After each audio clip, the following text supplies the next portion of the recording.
दोस्तों, ये कहानी एक ऐसे बंदे और बंदी की है जो अपने पलंग तोड़ हनीमून के लिए जंगल में भटाभट करने के लिए जाते हैं। और यहाँ ये दोनों दिन रात संभोग करते रहते हैं, चाहे नदी हो, बाथरूम हो, घर हो, हर जगह बस भटाभट करते ही रहते हैं। तो चलिए देखते हैं इनके हनीमून को। कहानी की शुरुआत में हम पॉल और बी नाम के दो कपल को देखते हैं जिनकी अभी अभी शादी हुई थी और वो दोनों मिलकर अपने हनीमून पर जाने की तैयारी कर रहे थे। बी कहती है, यार हम एक ऐसी जगह पर जाएंगे जहां हमें कोई परेशान ना कर सके और हम दबा के भटाभट कर सके। तो फिर ये अगले ही दिन एक जंगल में कैंपिंग करने जाते हैं। बी कहती है, पॉल यहाँ तो मजा ही आ जाएगा भटाभट करने में। तो पॉल कहता है, हाँ, और रसमलाई खिलाने में तो मजा ही आ जाएगा। तो बी कहती है, छी यही करियो तू। तो पॉल उसे तुरंत गोद में उठाकर कैबिन में ले जाता है। वहाँ जाते ही वो कहता है, दे दे, चल दे दे, जल्दी दे दे। बी कहती है, सब्र कर ले मेरी जान, पलंग तोड़ पिलाई करेंगे। लेकिन पॉल फिर से मजे लेने लगता है और रात होते ही वो दोनों पलंग तोड़ भटाभट करते रहते हैं और फिर थक हार कर सो जाते हैं। उन दोनों के सोने के बाद उनके फेस पर एक सफेद लाइट पड़ती है, लेकिन वो दोनों इतनी गहरी नींद में होते हैं उन्हें उसका जरा भी पता नहीं चलता।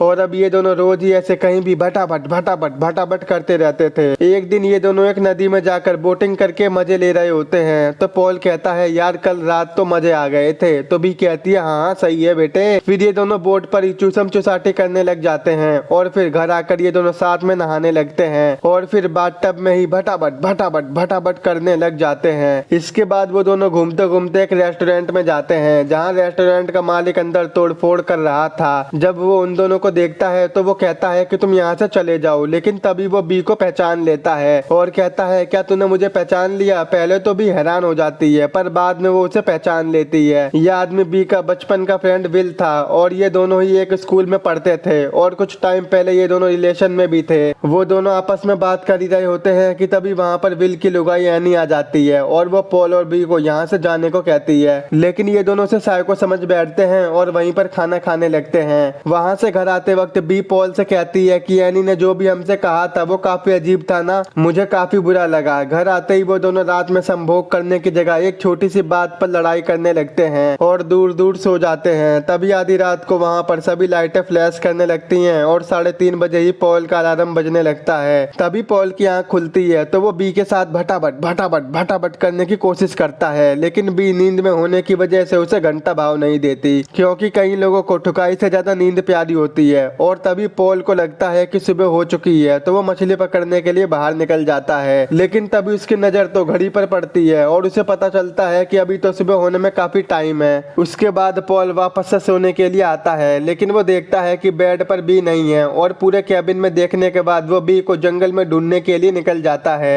थोड़ी देर जंगल में घूमने के बाद बी उसे एक पेड़ के पास मिल जाती है और उसे देखकर पॉल की आंखें और गेंद दोनों फटी रह जाती हैं क्योंकि बी वहाँ पर नंगी धड़ंगी होती है। वहीं बी के पैरों पर हमें अजीब सा निशान दिखाई देता है और जैसे ही पॉल बी को हाथ लगाता है तो वो बहुत जोर से चिल्लाने लगती है। ये सब देखने के बाद पॉल भी काफी डर जाता है और वो बी को अपनी शर्ट पहनाकर वापस कैबिन में लेकर आता है। वापस आते ही पॉल बी से पूछता है, हारी तू जंगल में क्या करने गई थी, पहले ये बता। जिस पर बी उससे कहती है कि शायद मैं नींद में चलते चलते वहाँ पर पहुँच गई थी। तो पॉल कहता है, अच्छा, कपड़े भी नींद में उतार लिए, वाह भाई वाह, कतई मौज कर दी। तो बी कहती है, यार मुझे कुछ भी नहीं पता। तो इन सब से पॉल भी काफी डर जाता है। इस इंसिडेंट के बाद अब बी का बिहेवियर भी काफी चेंज हो जाता है, जिसके बाद पॉल नोटिस करता है कि बी अब कई सारी बातों को भूलने लगी है और अब तो बी उससे भटाभट भी नहीं करती, बस किसी से ही काम चलाती है। अगली सुबह वो दोनों फिश पकड़ने के लिए नदी में जाते हैं और वहाँ से घर आते वक्त वो दोनों बोट में ही किस करने लगते हैं। तभी पॉल की नजर बी के पैरों पर जाती है और उसे उसके पैरों पर फिर से वही निशान दिखता है जो उसने जंगल में देखा था। जब पॉल उससे उस निशान के बारे में पूछता है तो बी कहती है कि शायद किसी मच्छर ने काटा होगा, तुम क्यों टेंशन ले रहे हो? तो पॉल कहता है, तू लुगाई है मेरी, मैं नहीं पूछूंगा तो कौन पूछेगा। लेकिन पॉल को बी पर अभी भी शक होता है, इसीलिए वो उसी जगह पर जाता है जहाँ उसने रात में बी को देखा था। वहाँ पर उसे बी के फटे हुए कपड़े मिलते हैं और साथ ही उन कपड़ों में कुछ चिपचिपी सी चीज भी लगी हुई थी जो काफी अजीब होती है। उसके बाद पॉल घर पर चला जाता है और रात में वो बी से इस चीज के बारे में पूछता है, लेकिन बी बोलती है वो कपड़ा बहुत ज्यादा पुराना हो गया था, इसीलिए मैंने उसे जंगल में ही फेंक दिया था।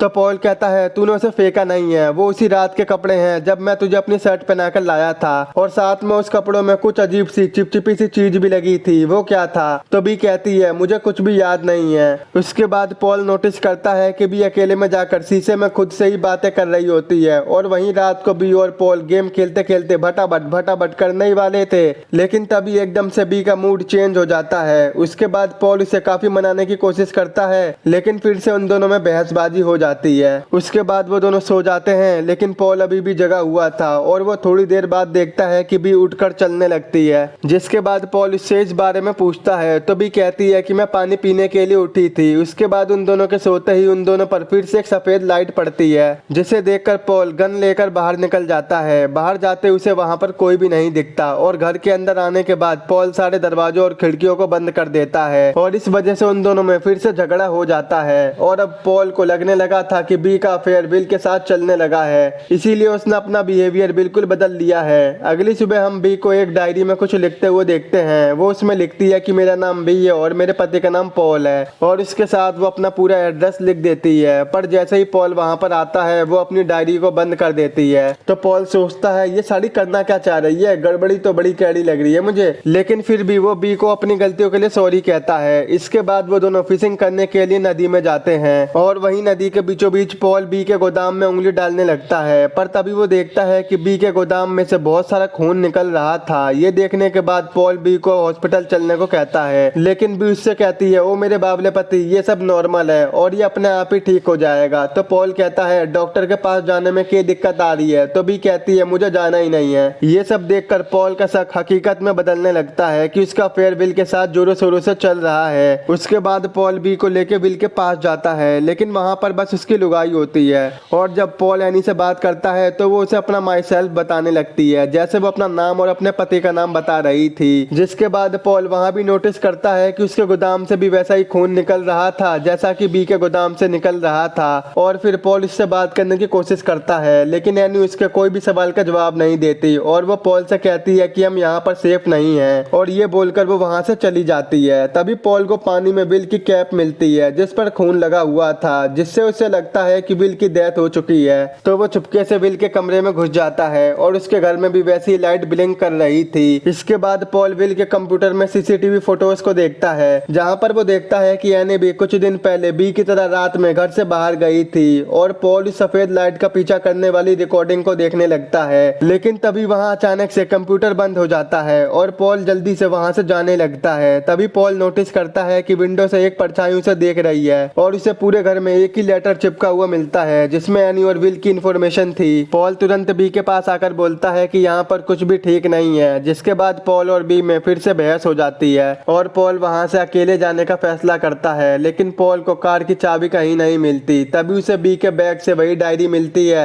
जो बी पॉल से छुपा रही थी, जिससे पॉल को एहसास होता है कि ये मेरी वाइफ नहीं है और वो गुस्से में बी से कुछ सवाल पूछने लगता है, पर बी उसे कुछ भी नहीं बताती और खुद को बाथरूम में जाकर बंद कर लेती है। और जब पॉल गेट तोड़कर अंदर जाता है तो वो देखता है कि बी एक लकड़ी से अपने गोदाम में खलबली मचा रही है। तो पॉल उससे बात करने की कोशिश करता है और उसे बेड पर बांध देता है। जिसके बाद वो बी से पूछता है कि हम पहली बार कब मिले थे, लेकिन उसे तो घंटा भी कुछ याद नहीं था। जिसे देखने के बाद पॉल बी के गोदाम में हाथ डाल देता है और वहां से एक बहुत ही अजीब सा क्रिएचर निकलता है। ये सब देखने के बाद पॉल काफी डर जाता है, तो वो बी को खोल देता है और खुद वहां से बाहर चला जाता है। तो बी भी उसके पीछे पीछे जाती है और वो पॉल को बताती है कि वो उस रात सफेद लाइट का पीछा करते करते जंगल में गई थी, क्योंकि उस सफेद लाइट ने मुझे अपने काबू में कर लिया था। और बीच जंगल में पहुंचने के बाद उसे एक अजीब परछाई वाले लोग दिखे और उन लोगों ने मिलकर एक अजीब से क्रिएचर को मेरे अंदर डाल दिया था और उन्होंने ये भी कहा था कि वो कुछ दिनों बाद मुझे लेने आएंगे। बी ये सब चुपचाप इसलिए कर रही थी ताकि वो लोग तुम्हें नुकसान ना पहुंचाएं। तभी पॉल बी को समझाने की कोशिश करता है कि तभी वहां पर सफेद लाइट फ्लैश करने लगती है और बी पॉल से कहती है कि अब मुझे जाना होगा। तो पॉल कहता है तुम मुझे छोड़कर नहीं जा सकती, लेकिन तभी बी पॉल के सर में मारकर उसे बेहोश कर देती है। अगली सुबह जब पॉल की आंख खुलती है तो वो देखता है कि बी उसे बोट पर लेकर कहीं जा रही होती है और वो पॉल से कहती है कि तुम पानी के नीचे सेफ हो। ये बोलकर वो पॉल को किसी भारी चीज से बांधकर पानी में गिरा देती है। उसके बाद हम देखते हैं कि बी अब पूरी तरह से बदल चुकी थी और वो कैबिन में बैठकर टीवी में अपनी शादी की वीडियोस देख रही होती है।